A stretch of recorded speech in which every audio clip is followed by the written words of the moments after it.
High, আমি মৌমিতা। আমি থাকি হলদিয়াতে। আর আমার হলদিয়া শহরটা ভীষণ সুন্দর। আমি আজকে বানাবো প্রন মাশরুম চিলি। তার জন্য চিংড়ি মাছগুলো ভালো করে কেটে ধুয়ে নিয়েছি আর মাশরুমগুলোও কেটে নিয়েছি।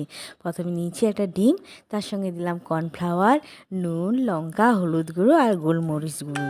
এগুলো দিয়ে ভালো করে আমি মেখে নেব।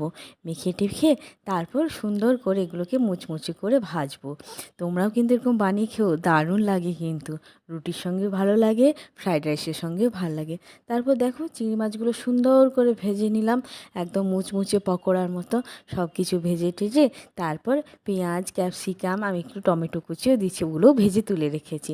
তারপর যেমন মশলা হয় চিলির, আদা কুচি, রসুন কুচি, লঙ্কা কুচি সব কিছু কুচি দিয়ে, তারপর সবজিগুলো দিয়ে, তারপর পকোড়াগুলো ভাজা দিয়ে, তারপর সস দিয়ে নেড়ে চেড়ে নেবো।